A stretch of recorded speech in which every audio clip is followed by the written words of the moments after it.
Today I want to talk about the way to have the best clear communication, Communication 101. And I guess everybody has a list of rules, and so my clients have been calling this Maggie's rules. I just say it's the 12 rules for clear communication. But I want to go over those. So today it's going to be a little bit longer than normal, but I want to go over these 12 rules that will help you with clear communication. Just kind of a heads up, I want to say that a lot of people will say, oh, well, this is so unnatural. I can't really talk like this. This isn't how we get along. This isn't how we talk. This isn't how we communicate. And I say that's fine. Normally, we don't communicate like this. But when you have trouble and you want to make sure that everybody is heard and understood, then you need to slow it down. And I say, pull out the rules. And so I want to go over those rules today. But real quick, before I get into it, please hit like and subscribe. And it'll really help me out with the algorithm, whatever it's called. I don't know. But help me out and hit like and subscribe so I can give you more of this content. And if you have any questions, let me know in the comments. Any comments that you have, anything that you want me to talk about in the future. Sometimes these rules that I get into raise a few eyebrows. Not everybody thinks about it this way. So if I go over it too quickly, please give me a shout out and I will address each one more specifically. I've already talked about a few of them in part, but I want to just put it together in one comprehensive form. So the very first rule that I have is always, no matter what, no matter how angry you are, no matter how you feel, always, always, always treat each other with respect.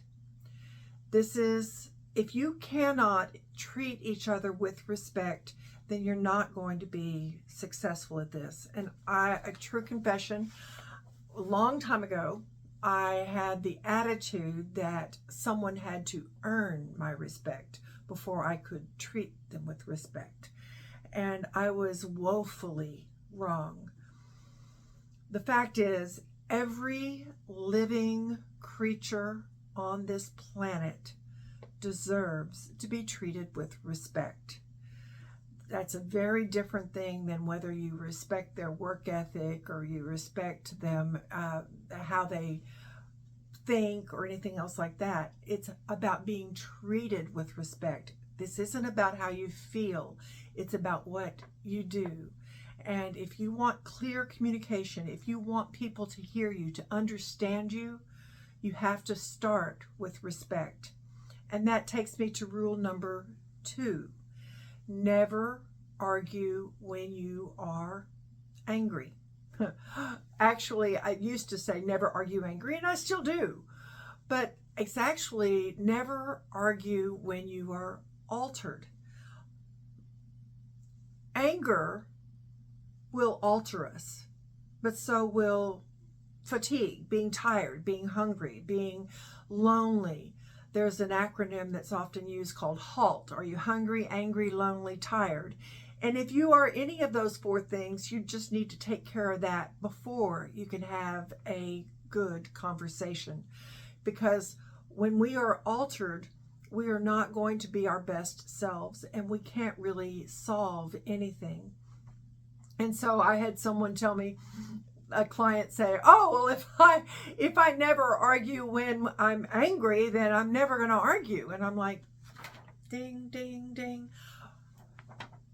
We're not going to avoid conflict, but arguing seldom gets us where we want to be. We have to be able to have a conversation that is constructive. And when we are simply arguing our point, we're not listening. And so that's really important. Never argue when you are angry. And so that's going to interrupt a lot of things. So if you are altered, again, take care of yourself. You want to make sure that you are fed, that you are rested, that you have, if you are just grumpy because you're lonely, then say so. If you are tired, go take a nap. Us need to act. We That need I to have take care of our physical needs. And if those are lacking, we're not going to be able to really engage with somebody fully. I mean, you hear the Snickers had a commercial, hangry, you're not yourself when you're hangry. You have to be able to take care of yourself. Now, I don't recommend feeding sugar to yourself, but there are better ways to take care of your hunger. But you want to make sure that you take care of your physical needs.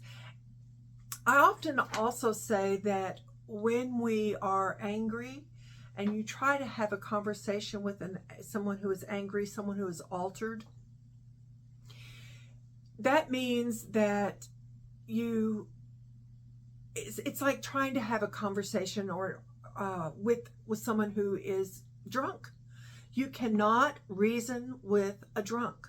When someone is under the influence of alcohol or any other drug, they're not going to be reasonable. And so you have to make sure that you pull away from that you give yourself a little time to calm down. A lot of people will say, well, we have to go ahead and solve this right now. But you know what? If you have been out and you've had a few drinks and it's late and you're tired and then something happened, that's not the best time to have the conversation.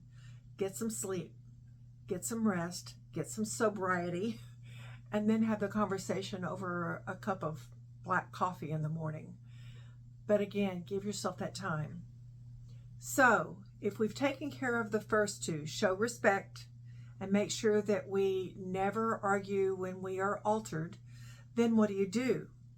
Well, number 3 is take time out.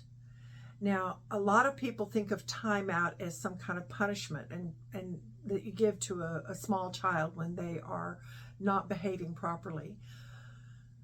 But I don't think of time out as punishment. I think of it as like football. Hey, what happens when the coach calls for a timeout? Everything stops.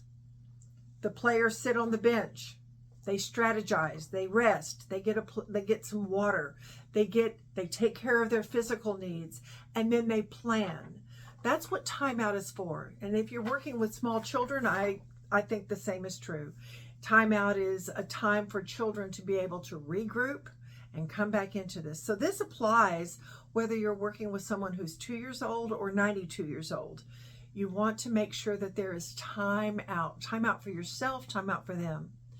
Now, I have a lot of clients who will say, well, we need to solve this right now. And we were told that we should never let the sun go down on our wrath.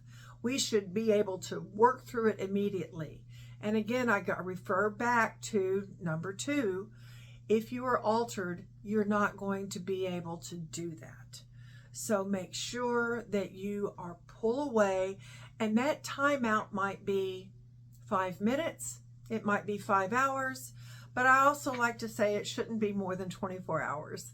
4 hours. So give yourself a 24-hour period that gives you time to strategize, to think, and to come back and to be able to have this calm conversation. And again, you want to respect, each person has to respect the other and say, okay, I'm ready for this conversation. It's not always on your time. The other person has to be ready to hear it also.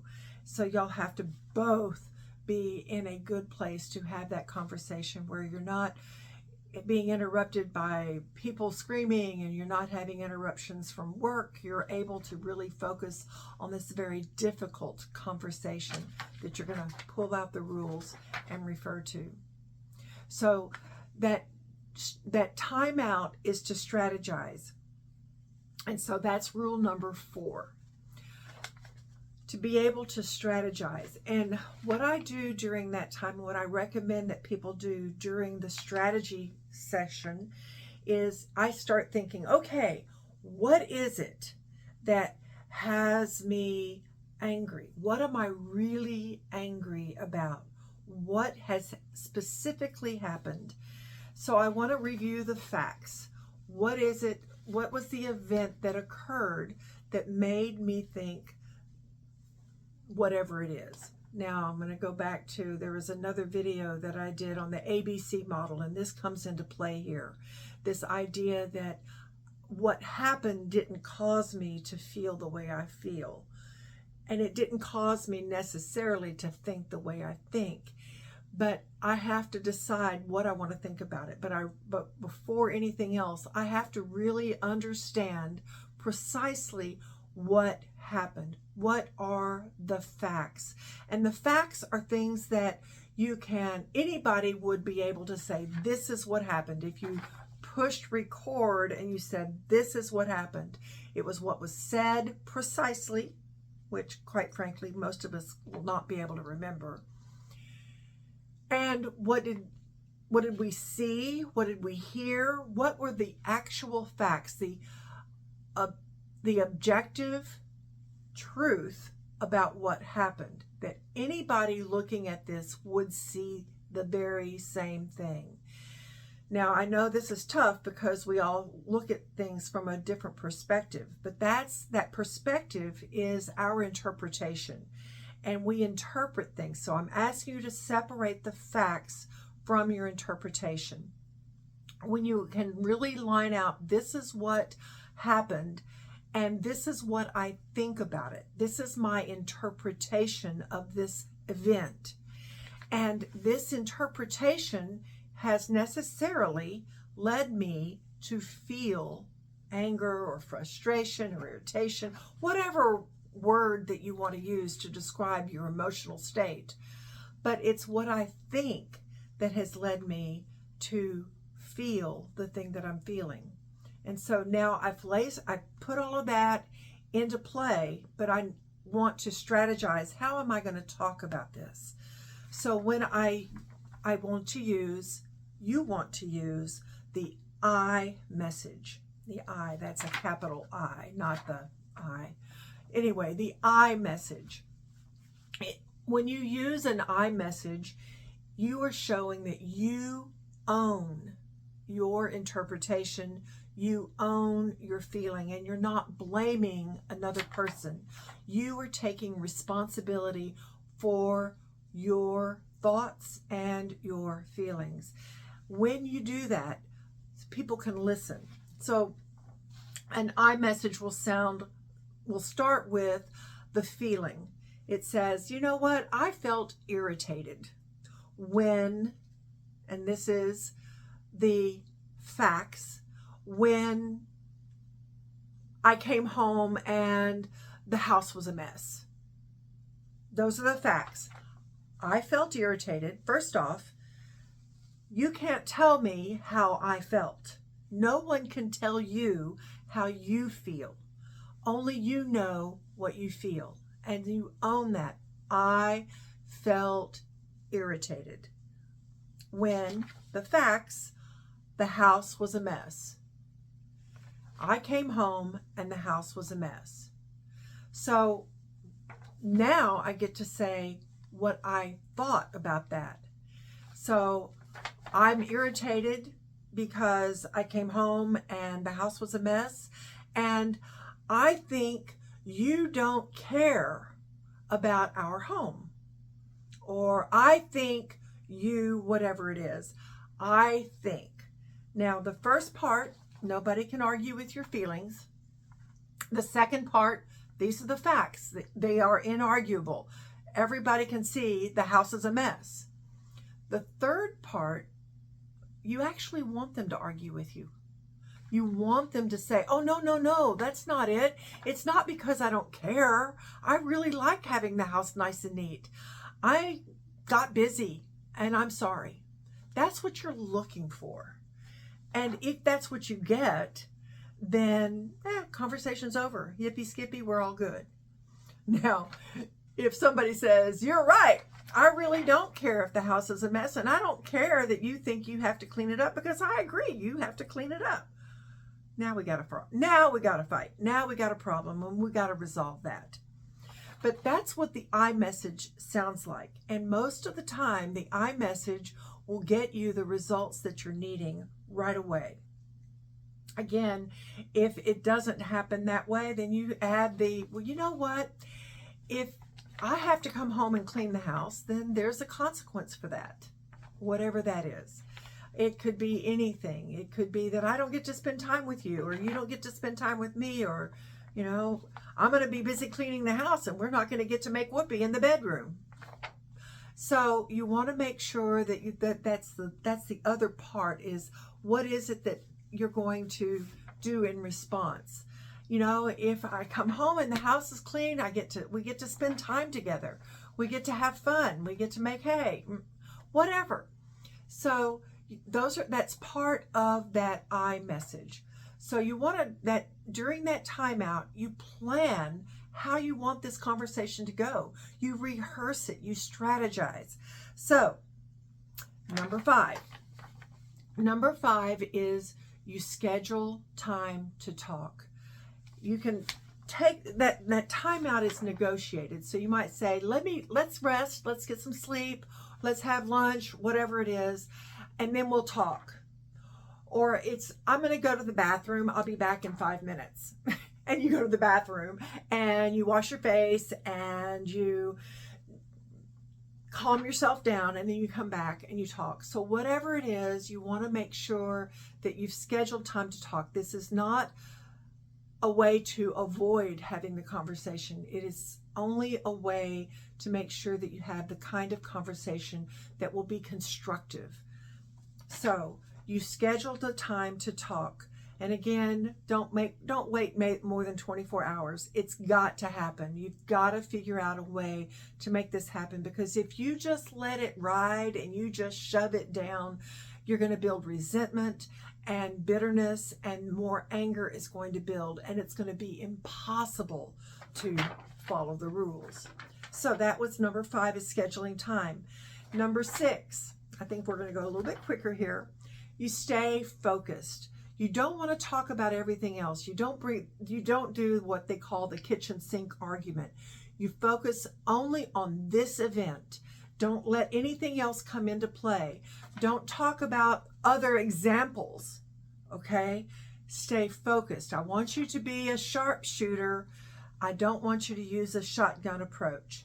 Make sure that you stay focused on what you want, and to be able to do that is how you're going to resolve it. Because as soon as you start spreading it, we're going to start hearing more arguments and all kinds of excuses, and all of a sudden we're no longer talking about this event, and we're not able to solve this event.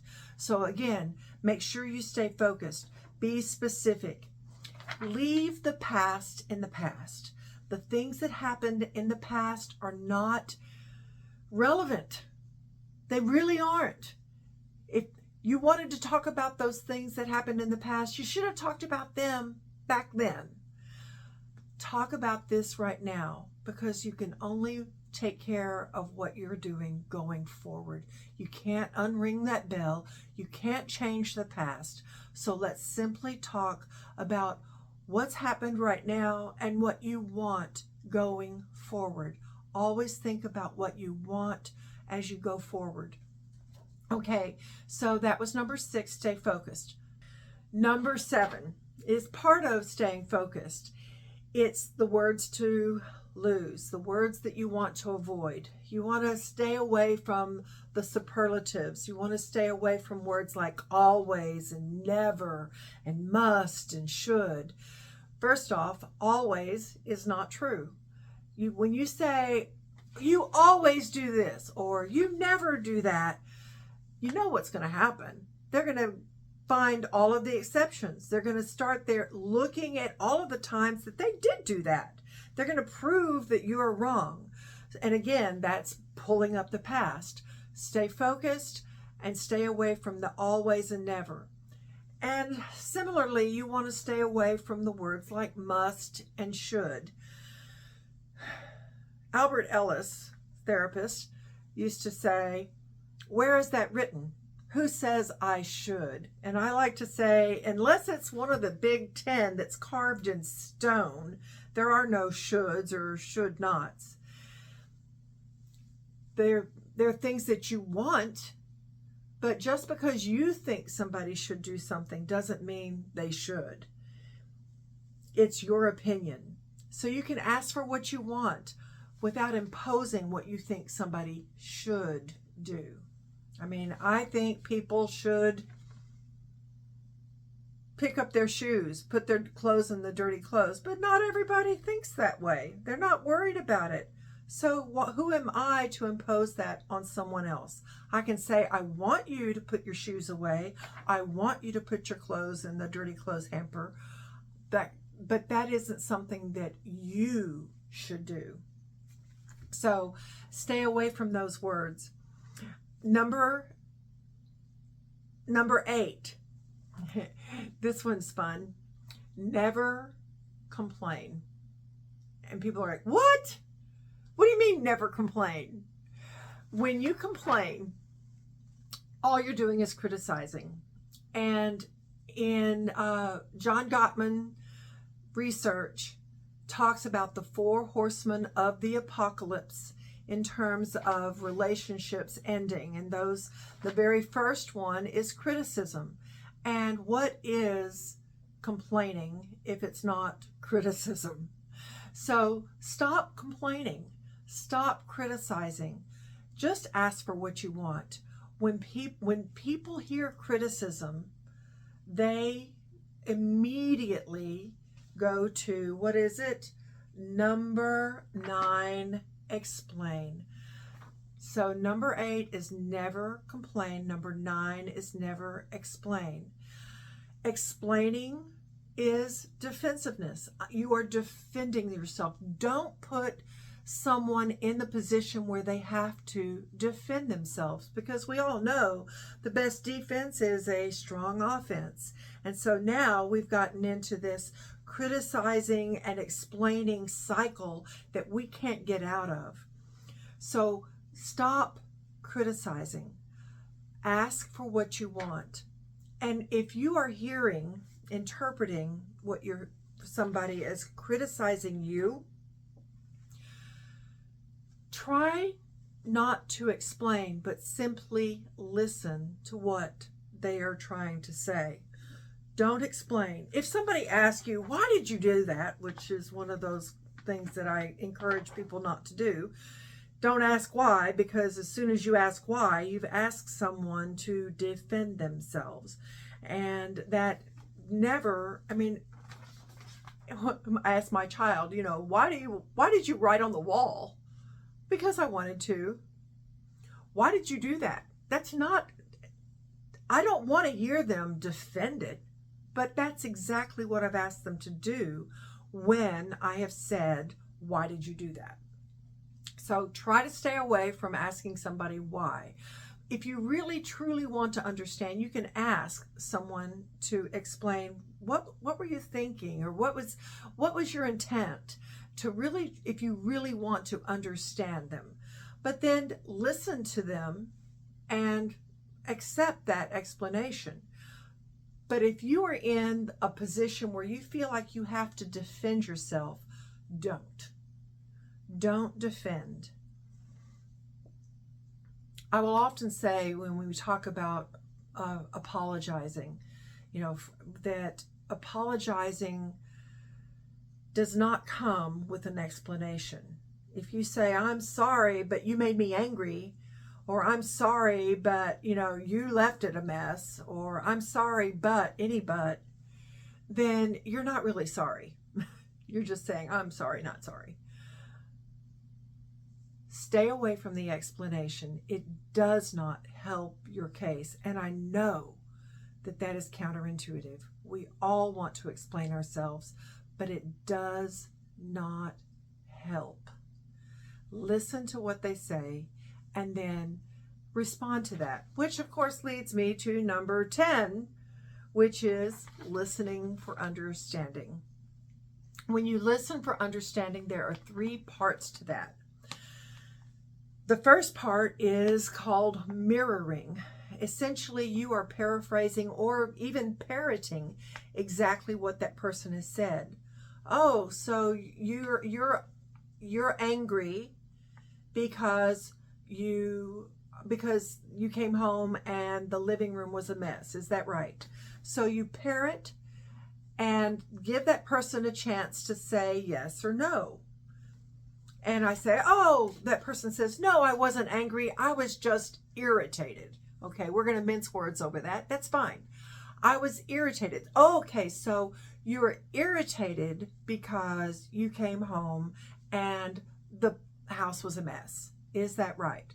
And the person says, yes, yay, you have mirrored that.